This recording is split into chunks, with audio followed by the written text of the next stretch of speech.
One of the most important aspects of Bones was the backdrop of Dr. Temperance Bones Brennan working at the Jeffersonian Institute, but is it even real? From Bones' very beginning, Dr. Brennan always boasted that she ran the forensic anthropology department at the Jeffersonian, and, after seeing the lab and its facilities, it wasn't surprising that she was the best in the world. Not only did the Jeffersonian have state-of-the-art facilities and tools, but it was clear that they often recruited people with only the highest potential. This can be seen with Dr. Brennan's squitons, who often assisted her on cases she worked on with the FBI. It was sometimes hard to remember that characters like Wendell, Fisher, and Daisy were graduate students and were interning with Dr. Brennan to learn from her. Throughout Bones' 12 seasons, it became clear that the Jeffersonian was more than just the lab, it was a landmark in Washington, D.C., even if audiences hardly saw anything other than the medico-legal lab. Is the Jeffersonian Institute real? Can audiences visit the real Jeffersonian?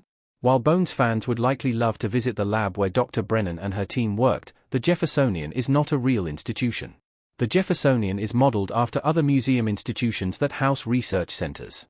While many scientists, from forensic anthropologists like Dr. Brennan to entomologists like Dr. Jack Hodgins, perform their research and experiments at universities, there are some museums that are dedicated to furthering scientific advancements. Additionally, throughout Bones' 12 seasons, audiences learned that there were other niche departments, including Egyptology and ancient weapons departments.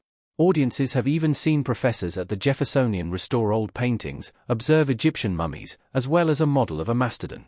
It's not entirely clear how large the Jeffersonian Institute is, what the exhibits are on display at the museum, and how or if they relate to specialists like Dr. Brennan's ongoing research.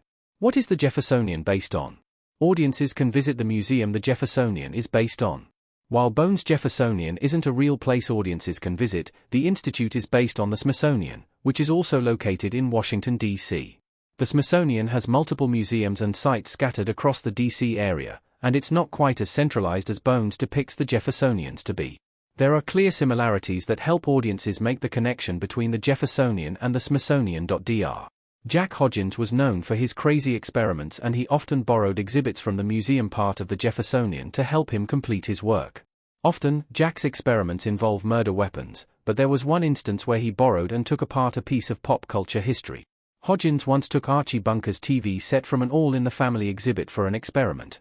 Visitors to the Smithsonian's American History Museum in D.C. would remember that Bunker's armchair from All in the Family is on display there, not his TV set. In Bones Season 10, audiences actually got to see one of the Jeffersonian's exhibits dedicated to J. Edgar Hoover, where controversial former FBI director hid his shadow government conspiracy evidence in plain sight.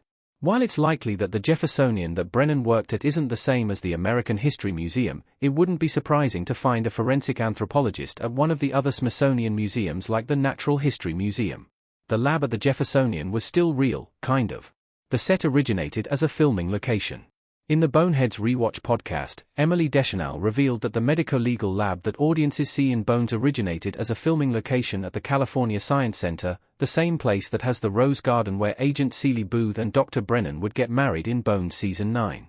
Deschanel explained that for the pilot of Bones, they filmed on location, but later the medico-legal lab was rebuilt on a soundstage for the rest of the show's run.